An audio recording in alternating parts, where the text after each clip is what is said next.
¿Cuál es la cara oscura de los emprendedores, de los fundadores? La salud mental. Cómo gestionamos o cómo intentamos superar el estrés, la ansiedad, la presión y todos estos factores de todos los retos que conlleva montar una startup de alto crecimiento.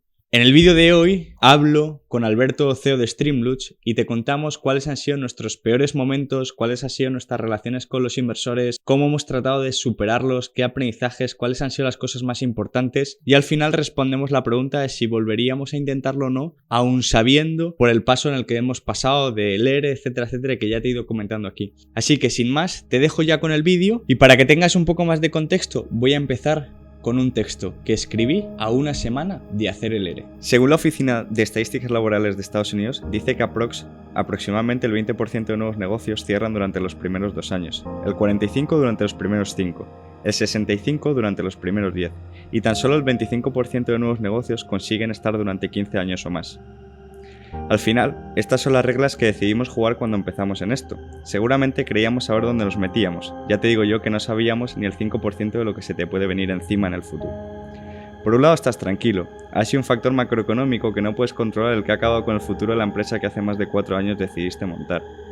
Por otro lado, buscas parte de culpa de si habré hecho todo lo posible, de si realmente no soy suficientemente bueno como para dedicarme a esto, de si me he merecido estar aquí, o de si realmente valgo lo que he cobrado hasta este momento.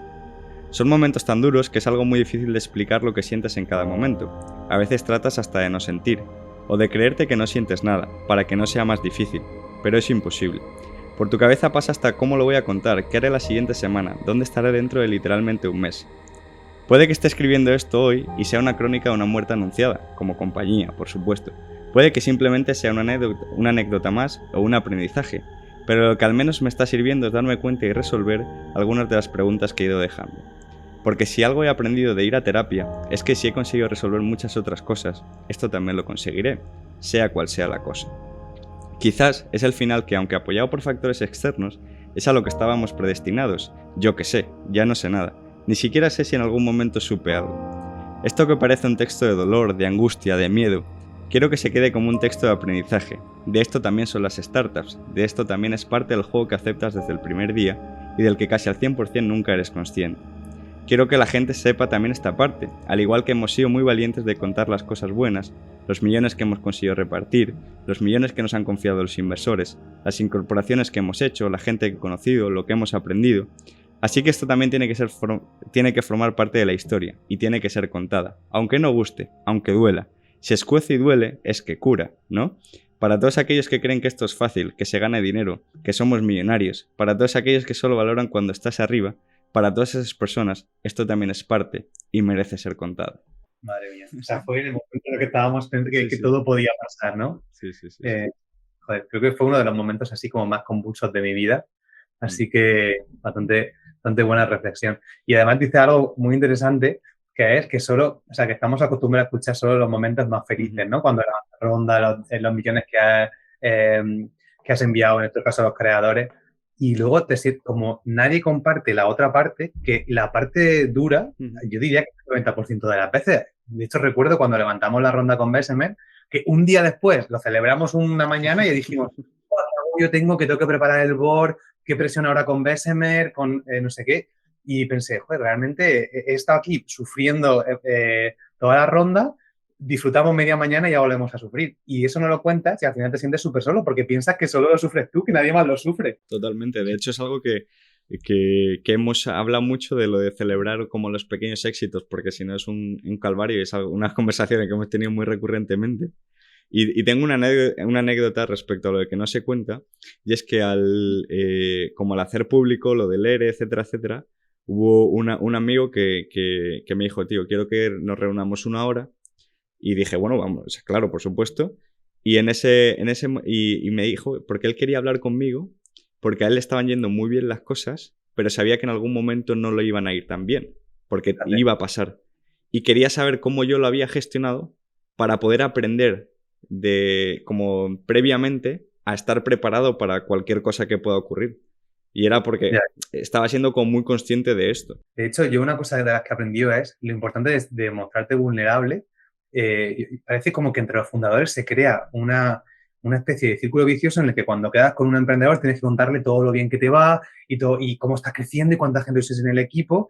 Y a veces como que tú estás por dentro deseando decirle, tío, estoy agobiado, me pasa este problema, y luego aprendes mucho más. Y recuerdo un emprendedor que conocimos cuando estábamos en San Francisco, que mis primeras reuniones con él eran como siempre así, ¿no? Era como parecía un pitch de ventas, de hemos crecido tanto, hasta que un día yo me pilló, imagino que un poco regular, dije, tío, pues estoy súper agobiado, se me va a caer esta convertible, ha pasado esto en el equipo, no sé qué. Y de repente él como que se soltó, empezó a contarme todo lo que le pasaba y hicimos la conversación más útil que he tenido yo en mi vida con él y con mucha gente, que fue cómo ha solucionado esto, ostras, yo también he pasado por ahí porque fue útil a nivel práctico de cosas que ellos habían superado y que nos olvidaban, y a nivel emocional de decir, joder, pues no estoy tan solo, también ha pasado por ahí o está pasando por ahí, esto es algo que nos pasa a muchos y ahora cuando esté súper agobiado lo puedo llamar y decirle, oye, ¿te acuerdas de esto? Pues tienes este problema. O sea, la importancia de compartirlo y mostrarte vulnerable con la gente. Sí, porque o sea, al final aquí hay muchos momentos, la mayoría, en los que estamos continuamente con retos, estrés, ansiedad, etcétera, etcétera, y es muy complicado de gestionar. Y de hecho es una de las cosas de las que venimos a hablar, ¿no? Primero de esos momentos, contarlos y un poco, y luego al final, pues, cómo o qué aprendizajes vemos nosotros a posteriori, ¿no? Que es un poco ese punto. Y yo creo que hay muchas veces que yo siempre he pensado, hostia, ¿cómo lo estarán pensando, o sea, cómo lo estarán pasando esa startup o esa gente? ¿Tendrán los mismos problemas que tú? Y cuando te das cuenta y abres esta parte, que a mí me pasó, por ejemplo, también con Javi Santana cuando íbamos a correr los domingos, que ya han pasado por ahí y que te sabe describir exactamente el momento, incluso emocional, por el que estás pasando y lo que puede ocurrir, lo que no, dices, joder, primero, no estoy solo, y segundo, hostia, ya tienes un poco de guía, aunque luego no te sirva para nada, pero tienes una manera de cómo lo han solucionado o de que, oye, que al final todo pasa, no le des tanta importancia, ¿sabes? Y cosas así. Además, es curioso porque has dicho cuando has hablado al principio que creo que era el 25% son las que duran más de 15 años, ¿no? Las empresas que duran más de 15 años. Es decir, que por defecto la mayoría pasan por situaciones malas, pero la sensación que tienes es que todas o la gran mayoría lo están petando, están triunfando y que solo tienes problemas tú. Entonces es curioso y la importancia de compartirlo. Yo creo que ¿qué momentos recuerdas así que han sido como los más duros desde que empezamos Streamlabs? O sea, momentos duros como a nivel personal recuerdo varios. Recuerdo incluso conversaciones entre nosotros de, por ejemplo, no sé si te acuerdas en que fue uno de estos en un vídeo que hice de aprendizajes que dijimos, hostia, estamos a punto de cerrar las rondas con Sama y Pati y pensamos, cuando la cerremos, todo se va a solucionar. Y en esa conversación llegamos a la conclusión de que no, que es que nos van a venir más problemas. O sea, Sí. no es que estos se van a solucionar, sino que además nos van a venir otros. O sea, no podemos estar esperando que cuando llegue este momento ya no va a haber ningún problema, porque va a llegar. Hasta ese momento nos había llegado, ¿no? O sea, nos había pasado antes, ¿no? De que si tú vas con la expectativa de que ya todo se va a solucionar y cuando veas que no, todavía el derrumbe va a ser mayor. Que para mí fue como una autorrealización de dejar de engañarnos. La deja de prometerte que cuando acabe este mes y cierre la ronda todo va a ser un camino de rosas, porque al final lo que tienes que concienciarte es, no, este camino es complicado, va a seguir siendo cada vez más complicado y tienes que aprender a vivir con eso. Y para mí fue, yo creo que ahí mi cambio de chip de aguanta, como si fuera la época de exámenes. Aguanta, que se acaba ya y te vas al verano. No. Cambia el chip y decir, esto puede durar años, aprende a manejarlo o te va a petar la patata. Justo, o sea, totalmente. O sea, luego también es verdad que hemos tenido muchos momentos pues de no cerrar o de no llegar a ciertas cosas, ¿no? Pero ese yo creo que fue un momento porque yo creo que ahí cambiamos un poco también esa mentalidad. Y fue importante. ¿Tú recuerdas algún otro? Hombre, ahí hay algunos momentos interesantes. Para mí, uno de los momentos que me costó muchísimo trabajo, porque también nosotros nunca habíamos sido managers, nunca habíamos tenido un equipo, para mí fue el momento de despedir a alguien, porque cuando era un equipo tan pequeño, las personas con las que trabajas se convierten en tus amigos. De hecho, nosotros salíamos con el equipo al cine, a tomar cerveza, a lo que sea. Era como nuestra... Además, yo me movía a Valencia, con lo cual como que mi núcleo era las personas con las que trabajábamos. Y de repente hay una persona que no funciona por diferentes motivos y parece que está rompiendo como una amistad. Me costó un montón. De hecho, yo recuerdo que ya decidimos como que teníamos que dejar marchar a esa persona y estuve como un mes que decía, hoy es el día y yo estaba hiper nervioso. Para mí eso fue bastante duro, la verdad. Sí, yo creo, o sea, el punto de despedir es muy duro. Incluso aunque tengas motivos suficientes y vamos, y esté todo controlado, o sea, o cualquier cosa, al final es muy, muy duro. Y las primeras, o sea, todas las veces es muy duro, las primeras veces todavía más. También recuerdo cuando despedimos a las 2 personas de ventas, que incluso había sido, en este caso, mi culpa, que todavía era peor, ¿sabes? Porque era como, no era porque porque si lo están haciendo mal, o si no están dando ni chapa, pues tú mismo te autoconvences de que es que no hay más tu tía, pero cuando realmente ni siquiera es así, todavía es mucho más complicado. Y además son personas que están como súper implicadas con la compañía, que al final es como entender que, a ver, que tienes que separar un poco la parte personal, que la compañía es un ente que tiene que tomar decisiones a veces muy difíciles porque si no, no sobrevive. Y entonces, para que sobreviva la compañía, tienes que tomar decisiones que tú como persona nunca tomarías con un amigo o con un familiar o con más momentos difíciles. Para mí eso es muy chungo, levantar ronda porque te llevas tantos noes que a veces yo creo que nos cuesta diferenciar cuando le dicen no a la compañía, cuando dicen no a ti. Porque parece que está muy relacionado con cuando la empresa no va bien, sin querer tú asocias el no va bien con yo no soy suficientemente bueno. Y joder, que has dicho que el 25% de las empresas son las únicas que llegan más de 15 años.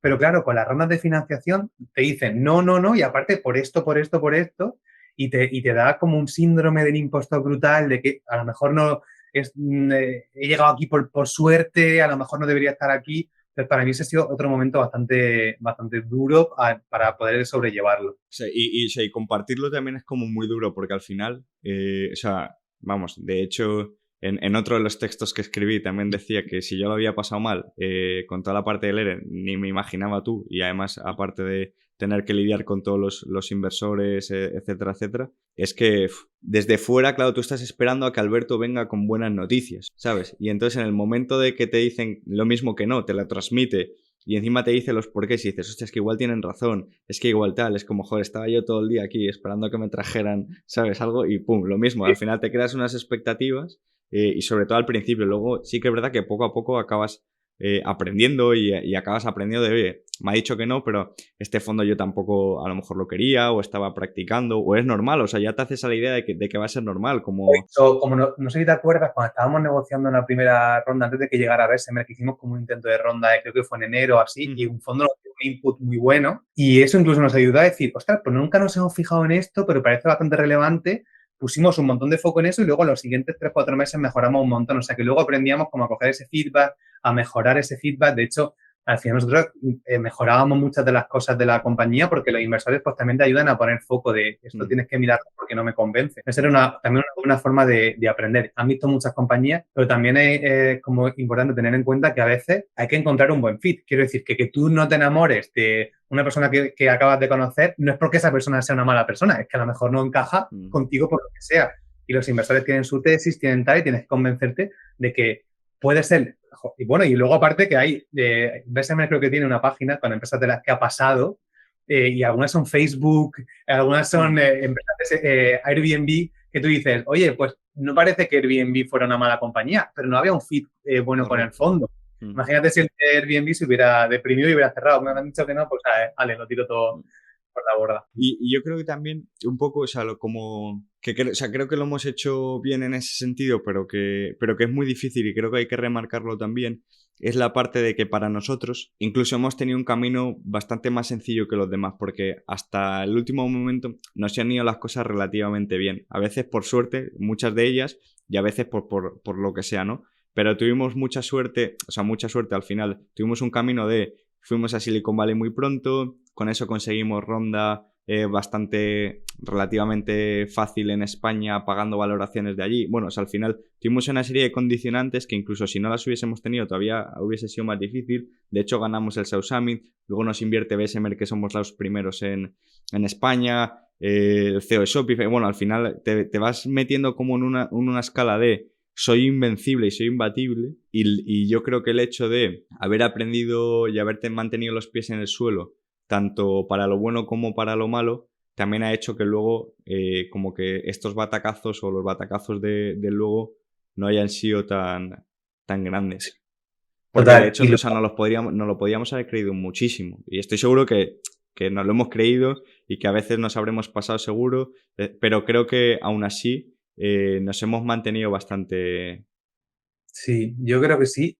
Y como lo hablábamos el otro día en una reunión, creo que los 4 fundadores hemos tenido como una cultura muy de retrospectiva, de que a veces era incluso más de la cuenta, porque acuérdate cuando hablábamos con Macarena, con Ramón, decías que os estáis martirizando, porque cuando las cosas no iban bien, era en plan, qué mal lo estamos haciendo, qué estamos haciendo mal, cómo podemos mejorarlo, y siempre nos autoculpábamos. Pues eso tiene una parte buena, que era que no estábamos como en las nubes y luego el batacazo era menor, que hacíamos retrospectiva, pero también tiene una parte mala y era como que nos fustigábamos constantemente y quizá luego en la parte buena no nos dábamos la palmadita en la espalda que nos merecíamos, que yo eso tengo que aprenderlo a hacerlo un poco más, ¿no? Darnos la palmadita en la espalda.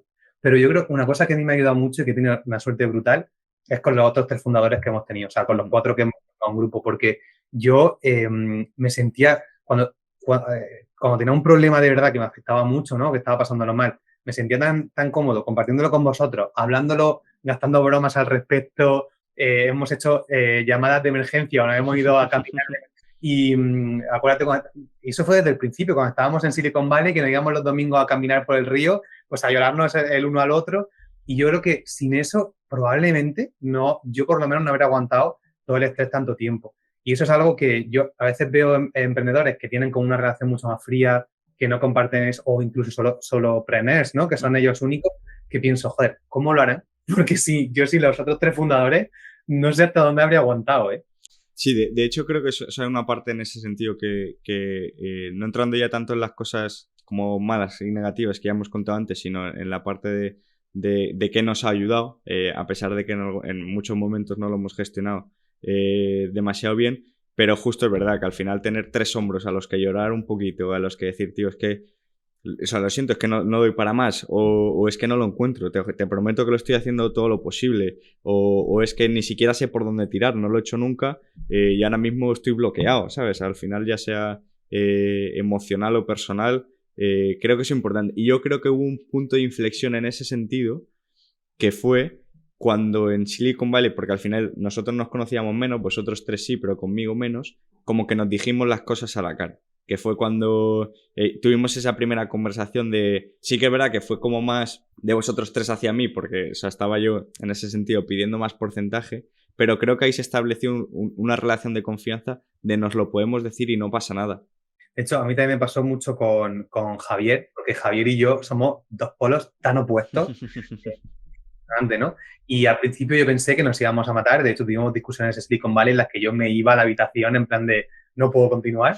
Y tuvimos que llegar a ese momento en el que hablamos las cosas, nos dimos cuenta que aunque discutiéramos y pusiéramos nuestro punto en contra, luego seguíamos siendo amigos, seguíamos teniendo una relación y como fuimos capaces de separar el problema y las diferencias en opiniones de las personas, ¿no? Y poder y yo creo que tenerlo. eso es un punto muy importante en el que nosotros siempre, porque mira que hemos discutido muchas veces, porque además justo los 2 que estamos grabando esto, lo de cabezones lo tenemos, otra cosa no, pero eso lo tenemos, pero siempre una vez se acababa la reunión, se quedaba ahí. Sí. Es decir, hubiésemos tomado la decisión acertada, la nuestra, la del otro, nos pareciese mejor o peor, pero se quedaba ahí, o sea, nunca traspasaba lo personal, ni muchísimo menos, pero es que ni siquiera traspasaba a la siguiente reunión que tenía que hacer, que era otro tema completamente diferente. Me acuerdo una vez que estábamos en la oficina en Valencia, que tuvimos ahí una conversación muy acalorada sobre, no recuerdo ni lo que era, pero estábamos ahí discutiendo que pensaba que nos íbamos a tirar las sillas y salí de la oficina y te mandé un audio. Tío, tenía una idea, tenemos que hacer esto. Mira, como usted, pues estabais peleando ahí en la reunión, pero ya se me ha olvidado, porque era un poco como muy pasionales, pero luego teníamos ese apoyo mutuo. De hecho, en ese sentido, nosotros mismos 2, que somos los más parecidos entre los 4, luego éramos completamente opuestos a la hora de transmitir muchas cosas. Sí. Porque tú eras como mucho más de enamorarte y yo siempre era de decir, no, para, que esto no, por aquí no, esto no sé cuánto, ¿sabes? Y era como mucho más esa parte del Grinch que siempre sí. Lo hemos dicho. Era un buen combo y sigue siendo un combo. Y yo creo, o sea, no vamos a contar la anécdota porque es bastante fea, pero creo que nos unió mucho cuando tuvimos un problema con un inversor, te lo estabas comiendo tú solo y dijimos, no te preocupes, Alberto, nos subimos los 4 en un coche y vamos allí y nos plantamos los 4. Y a partir de aquí ya veremos. Es verdad. Aunque no Eso hagamos fue... nada, pero vamos contigo, porque o sea, al final es ese apoyo de decir, es que estamos contigo, o sea, si da igual, o sea, lo que estés pasando, pero, hostia, es algo duro, no pases por esto tú solo. Sí, y de hecho yo creo que cuando el inversor nos vio llegar a los 4 dijo, pero bueno, la gente viene a pegarme o algo. Hemos tenido cosas interesantes con los inversores y una de las cosas que aprendió es elegir muy bien a los inversores. Ujú. Y una cosa que nos fue muy bien a nosotros, porque la gran mayoría de veces, o sea, casi todos los inversores que tenemos han sido bastante buenos. Sí, pero que son fue momentos puntuales, que al final es, o sea, sí, sí. en general hemos elegido bastante bien, fue el preguntarle a otras empresas portfolio, ese inversor, oye, este inversor, ¿cómo se comporta en tiempo cuando las cosas no van bien, ¿no? Porque afortunadamente, excepto en algunos momentos muy concretos, cuando las cosas nos han ido mal, nunca han venido al borde a decirnos, ¿qué mierda es esta? Hacer algo. Que acuérdate que tuvimos un Tensit de un fondo que luego resultó ser bastante interesante Por lo eso. que De nos ha hecho, llegado. o sea, que y ya se notaba cuando estábamos negociando el Tensic, ya se notaba porque yo estaba agobiado, yo tenía miedo de que me llamara. Entonces, preguntar a las empresas portfolio que han trabajado con ellos cómo se comportan en tiempos malos es muy útil. Y aún así, yo creo que a mí me ha costado entender cómo funcionan los inversores, porque cuando en los momentos del ERE y demás, tuvimos algunos problemas con algunos inversores que yo creo que no estaban pensando mucho en nosotros. Y luego también yo empecé a comprender un poco claro, nosotros tenemos la presión de la empresa de que si las cosas van mal, cerramos, perdemos el dinero de los inversores, pero ellos también tienen que, como al final son también como emprendedores que tienen que demostrar a sus LPs que tienen que devolver un retorno. Entonces al final como comprendí un poco mejor porque estaban canalizando un poco su frustración de no poder conseguir sus objetivos hacia nosotros y no estaban pensando en nosotros como personas. Pero ahí yo no sé qué recomendaría a otras personas que pasen por ahí, más allá que intentar empatizar y entender por Claro, lo que o sea, están yo pasando. aquí, o sea, uno de los aprendizajes fue que el problema que yo veo aquí es que, sobre todo al principio, yo creo que ahora ya ha cambiado mucho el asunto, la relación inversor-emprendedor está en dos estadios y en dos niveles diferentes. ¿Qué quiere decir esto? Que nosotros lo vemos como superiores, ¿vale? Porque al final somos novatos, es la primera startup que estás montando, los necesitas, te ayudan mucho, encima te aportan el capital que necesitas para poder tal, y siempre los ves como un ente muy superior. Entonces se crea, sin querer, igual que también nos ha pasado a veces de, cuidado, dónde decimos las cosas a nivel internamente de la compañía, porque la gente se lo toma al pie de la letra, porque aunque tengamos una relación de confianza, no dejamos de ser sus jefes, por decirlo de alguna manera, y por muy tal, pues al final eso en algunos momentos no tal, y yo creo que ahí hay un punto en el que, lo que tú decías, que su manera de canalizarlo es hacia nosotros. Entonces nosotros somos como ese último eslabón de la cadena y acabamos siendo como una especie de saco de boxeo, sin querer, o sea, porque esto nunca es a propósito, pero claro, es como si nosotros descargáramos la frustración o lo que no está funcionando en los empleados y les dijésemos que son o sea, no que son malos porque nunca es algo que nos han dicho, pero como descargásemos nuestra frustración en ellos, ¿sabes? Y es Total. como, ahí nosotros siempre hemos hecho la barrera, pero claro, nosotros éramos la barrera de los demás.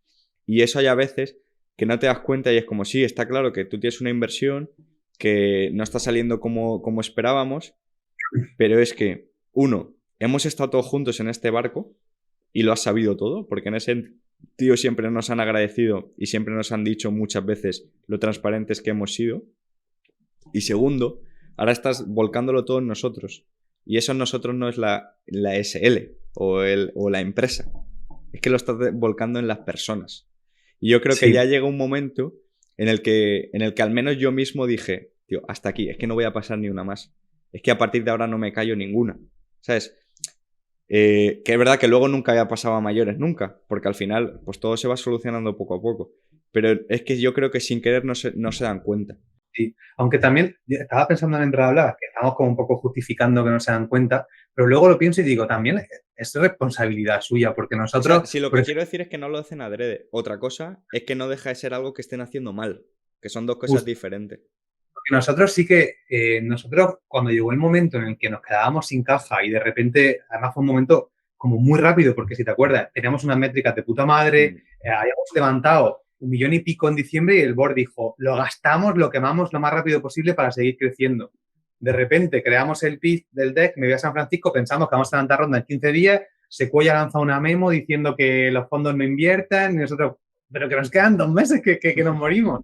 Y ahí en ese momento como que tuvimos las cosas muy claras y dijimos, vale, vamos a llegar hasta el punto en el que los empleados se vean afectados. No vamos a jugar ni con su dinero, ni con su salario, ni con nada. Y desde ese momento hicimos el business plan de cuánto nos queda para ser 100% seguros que podemos pagarle, o sea, como que están protegidos, ¿no? Que podemos pagar lo que debemos, que podemos no dejarlos con una mano delante y otra detrás, porque podríamos haber seguido 3, 4 meses No, debiendo. de hecho no hubiésemos durado tanto, pero...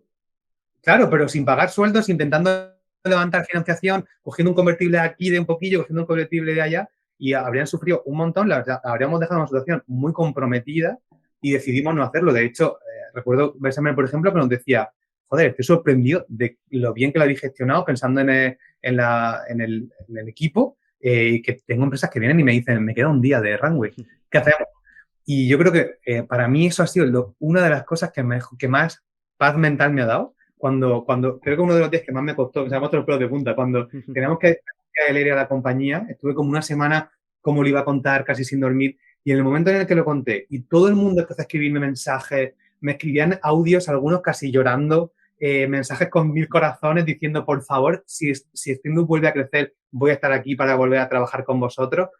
De repente fue una paz brutal. O sea, y creo que fue lo mejor que hemos hecho en toda nuestra historia de Streamlabs, de poner el equipo en el centro. Pero que siempre lo hemos hecho, o sea, me refiero al final. Y hemos tenido muchos debates porque tener valores fuertes al final también implican decisiones y conversaciones incómodas en muchos momentos cuando las cosas a lo mejor no van tan bien, incluso a nivel de negocio. Y es lo mismo que hemos hecho con todos los creadores y creadoras. Siempre hemos tenido qué principios íbamos a tener. Y eso lo hemos mantenido siempre. Y siempre hemos tenido, oye, vamos a hacer esto, cuidado, que no nos pasemos por aquí, vamos a tenerlo en cuenta, vamos a hacer cualquier otra. De hecho, hemos hecho iniciativas de salud mental para creadores, el partnership con Geek Therapeutics, la clínica de Estados Unidos, etcétera, etcétera.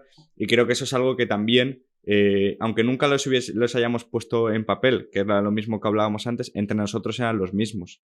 Sí. Por eso cerrábamos las conversaciones y se quedaban ahí y no iban a lo personal.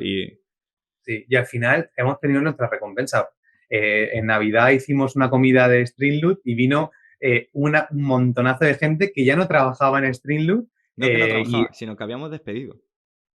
Quedamos Y a nivel de los creadores, recuerdo cuando anunciábamos, hubo un mensaje que me impactó muchísimo, porque cuando anunciábamos que ya teníamos que reducir el equipo y demás a los propios creadores y que estuvieran tranquilos que la plataforma se iba a mantener, me acuerdo que había streamers que proponían darnos el 100% de sus ingresos para la compañía durante unos meses, para que si eso podía hacer que la compañía siguiera manteniendo a todo el equipo.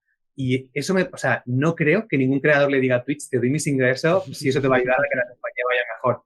Entonces estoy tan contento con eso y al final creo que eso nos ha pagado recompensa, que ahora, a pesar de esa reducción de equipo y demás, la compañía sigue facturando, los streamers siguen recibiendo todo el dinero que ganan de su audiencia y probablemente pues Streamlabs se mantiene porque los usuarios nos han querido y nos han querido apoyar en los buenos y en los malos momentos. Eso es, totalmente. Y luego por redirigirlo también, ¿cómo ha sido tu gestión a nivel personal?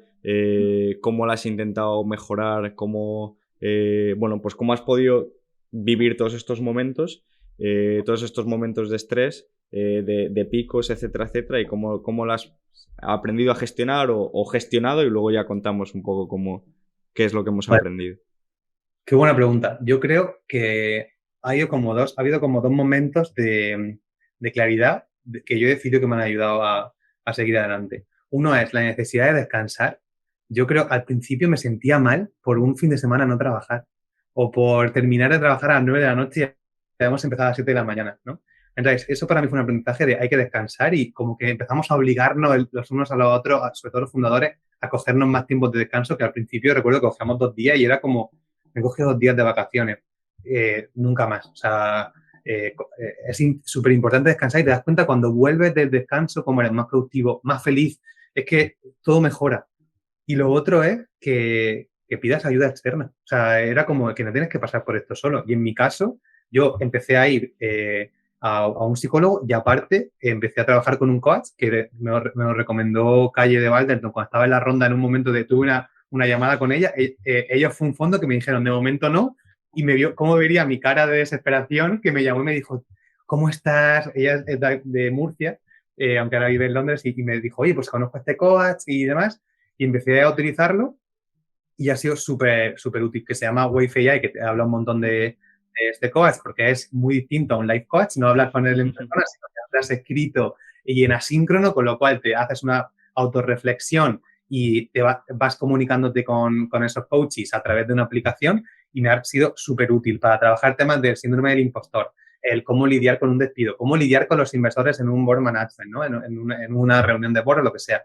Me ha sido súper útil. Entonces, esas dos cosas, el descansar y el coger ayuda externa, han sido clave, yo creo, para mí. O sea, eso 100% de acuerdo. O sea, yo o sea, recuerdo también muchos momentos de trabajar mucho. De hecho, en uno de los vídeos también comentaba que esto no lo había tratado bien. Incluso que necesitar trabajar los fines de semana a veces era justificado y otras veces no, pero incluso rechazar ya automáticamente todo lo otro, cuando seguramente en un par de horas o en 3 horas lo tenías más que solucionado. Es verdad que nosotros mismos, ya y lo hemos hablado mucho entre nosotros, las vacaciones no las hemos gestionado de la mejor manera, pero yo creo también un parte porque no hemos sabido, otra parte porque seguramente seamos imbéciles en ese sentido y nos creamos cosas que realmente no son, o sea, nos autoengañamos básicamente, y otra parte porque yo creo que siempre hemos sentido que los más, como entre comillas, perjudicados teníamos que ser nosotros, nunca nadie que no fuera nosotros, porque para eso era nuestra empresa, ¿no? Entonces, yo recuerdo, por ejemplo, es que me acuerdo perfectamente, con lo de Bessemer, me cogí vacaciones un viernes y un lunes para juntarme 4 días, que me fui a un hotel, o sea, además aquí a Benidorm, ¿sabes? En plan, a 100 kilómetros, tampoco te vayas muy lejos, pero es que incluso en esos 4 días me tuviste que llamar por teléfono para firmar, porque estábamos en medio, que fue con una cosa urgente en plan de, oye, fírmame esto que vamos avanzando, ¿no? Y era como, claro, es que no puedo desconectar, que no es que no podía, es que nos creíamos que no podíamos, porque este caso fue tan puntual que no se hubiese repetido en ningún otro momento, ¿no? Y luego, o sea, yo creo que ahí hay un punto, o sea, las vacaciones, y luego también lo que decía era que, por ejemplo, cuando venían vacaciones de Navidad, vacaciones de verano, etcétera, etcétera, claro, al final casi siempre se tenía que quedar alguien trabajando, ¿no? O sea, es verdad que por equipos, etcétera, etcétera, ¿no? Pero hablo en mi caso personal de marketing, ¿no? Y era como, claro, ¿cómo voy a decir a gente del equipo que al final teníamos gente, la mayoría de fuera? O sea, primero de fuera de Valencia prácticamente todos y luego incluso más lejos todavía, ¿no? Ya como, ¿cómo le voy a decir a esa gente que no se coja vacaciones y no se vaya a ver a la familia? Que si alguien tiene que trabajar en vacaciones de Navidad o en vacaciones de verano, en los momentos que todo el mundo quiere tener vacaciones, pues voy a tener que ser yo. Pero ¿qué pasa? Que claro, luego llegaba el momento de ahora me toca elegir vacaciones y claro, como nadie más está de vacaciones, ¿para qué voy a cogérmela yo solo? Claro, y a lo mejor, aunque hubiese estado solo, aunque hubiesen sido 2 o 3 días, pues era necesario pues poder parar, poder respirar, poder tal. Igual que también empezamos a posteriori, ¿te acuerdas? A bloquearnos momentos en el calendario para poder pensar. Es que si no te metes en el día a día de reuniones, ejecutar y no paras. Sí, y además yo creo que nosotros el empezar en Estados Unidos, en Silicon Valley, no nos ayudó mucho porque si te acuerdas, la cultura en la que empezábamos ahí, que empezamos en un basement, sin ventanas, que te ibas a trabajar a las 7, bueno, nosotros empezamos a las 5 de la mañana porque teníamos el horario un poco tocado, acababas a las 12 de la noche y solo hacías trabajar e irte a dormir, comíamos en el ordenador. Esa cultura se nos quedó un poco marcada ahí, esa cultura de tienes que trabajar, máximo esfuerzo, yo creo que no es especialmente sana y es algo que quizá nos trajimos a Estados Unidos y tenemos que haber traído más dinero y menos de esa cultura del Pero yo trabajo. creo, o sea, también, o sea, una parte por esa cultura y otra parte porque yo creo que, al menos así lo he sentido yo, hemos sentido que era como la oportunidad única de nuestra vida y que seguramente es un tren que a lo mejor no vuelve a pasar nunca más, que lo queríamos aprovechar tanto, ¿sabes? Que nos hemos cegado demasiado, ¿sabes? Porque se podía haber hecho hasta cierto punto habiéndonos tratado mejor a nosotros mismos. Y luego hay otra cosa, en mi caso, y es que al final, por lo mismo, o sea, al final tuve que ir a terapia porque era como, yo pago de trabajar y no quiero contarle a nadie mis problemas. O sea, aparte de que no quiero contarles, es que seguramente no me vayan a poder ayudar. Porque claro, son temas empresariales que mis amigos, ninguno se dedica a esto, mi pareja absolutamente nada, y solo en ponerle en contexto voy a tardar tanto tiempo para que entienda cuál es el problema y cuál es el contexto del problema, etcétera, etcétera, que además se acaba de trabajar y no quiero seguir hablando del trabajo. Pero es Total. verdad que hay una parte de, o al menos lo he entendido después de ir a terapia, de que hay ese apoyo emocional que es necesario. Que Sí, no... Porque yo soy, además, tú me conoces también bien, soy mucho de, quiero la respuesta, o sea, quiero encontrar la solución y muchas veces tenemos simplemente que hablarlo, que contarlo para sacarlo de nosotros mismos. De hecho, estos textos que escribí era únicamente para contarlo, aunque no se lo contaba a nadie, para poder sacarlo de mí, ¿sabes? sí. Buscando eso. Lo que yo hago en Wave es escribir estas cosas y de autorreflexionar y al final Mm, sacas todo de dentro de ti. mm. Así que sí. Pero bueno, yo creo que hemos aprendido un montón de cosas. Todo lo que estamos diciendo nos sirve para ahora pues ser más felices y llevar la empresa con más, quizá con mayor balance entre nuestra vida personal y nuestra vida profesional. Eh, Y sobre y aún todo así, porque es muy o sea, este punto es tan importante que nosotros no le hemos dado importancia seguramente, primero por inconsciencia, segundo porque seremos un poco imbéciles, tercero por muchos otros motivos, pero que es tan importante y que seguramente, y ahora también viéndolo desde otras perspectivas y desde que ha pasado el tiempo, etcétera, etcétera, que nos hemos dado cuenta de la importancia que tiene y que tenía habernos cuidado un poco mejor y habernos dado pues esas más vacaciones, el haber dicho, bueno, aunque no estéis solo, o sea, aunque esté solo me cojo las vacaciones, o esto realmente no es tan urgente o no es tan importante como realmente te estás autoengañando un poco, o sea, me refiero a ahí, es como al final aprender que aunque trabajaras 24 horas, te quedarían todavía cosas que no puedes, cosas pendientes por hacer. Entonces tienes que ponerte unos tienes que límites vivir y priorizar. Sí, y aprender a vivir con eso. sí, y ni siquiera es para allá porque tienes que cuidarte, es que al final cuidándote consigues mejores resultados. O sea, que ni siquiera es simplemente como que estás sacrificando resultados. Es que creo que nosotros cuando hemos cogido vacaciones de más de un día, hemos dicho, hostia, es que hoy he venido y he hecho un brainstorming que se caga la pepa, he hecho una reunión que ha sido súper bien. Ostras, porque venías con el mindset reseteado, ¿no? Bueno, y hay, o sea, 100% de acuerdo, y aunque ya hemos contado algunas cosas, pero por resumirlas, vamos a puntualizar un poco qué nos recomendaríamos a nosotros o qué aprendizajes hemos tenido para intentar cuidar mucho más a nosotros mismos, físicamente, por supuesto, pero sobre todo también, que al final es un poco de lo que va este vídeo, mentalmente. Pues yo creo que las cosas que hemos nombrado un poco, el primero, el poner los límites, es decir, coger vacaciones y descansar y ponerte unos límites para hacer otras cosas en tu vida, como Ujú, que el trabajo no sea esta prioridad que te ocupa todo. Eh, lo siguiente es el mostrarte vulnerable, tanto con tus fundadores como con otras personas con las que hablas, porque al final así tienes un soporte mutuo. Y luego yo diría lo otro que comentábamos de al final pide ayuda. O sea, no intentes pasar por esto tú solo y pide ayuda, pues en tu caso de un psicólogo, en mi caso de un coach, en el caso cada uno lo que necesite, pero pedir ayuda. Yo creo que eso serían un poco como las tres cosas más importantes. Y luego añadiría, yo creo que en nuestro caso lo hemos hecho muy bien, que es el poner el foco en lo que realmente para ti es importante para venir en contra de tus valores, que en nuestro caso era el equipo y los streamers, lo hemos hecho y eso me ha ayudado a descansar una barbaridad que no te lo puedes imaginar. ujú. Sí, o sea, eso, o sea, vamos, y solo por puntualizar un pequeño punto, y es que al final no nacemos aprendidos, tampoco a nivel emocional sabemos gestionar todo esto que nos pasa y sobre todo si has emprendido jóvenes como nosotros, de repente te empiezas a abrumar. Yo recuerdo que con la primera inversión tú ves ese dinero en el banco y dices, no sabía que esto era posible y al final es un puto número digital, ¿sabes? Que ni siquiera es nada que veas ahí los sacos de billetes en tu casa, ¿sabes? Ni mucho menos, pero era como, claro, empiezas a aumentar ahí esa presión y nadie, o sea, nadie nos ha enseñado a canalizarla, que es un poco también lo que le pasa a los creadores, que al final nadie nace aprendido a canalizar todos los inputs que les llegan, ¿no?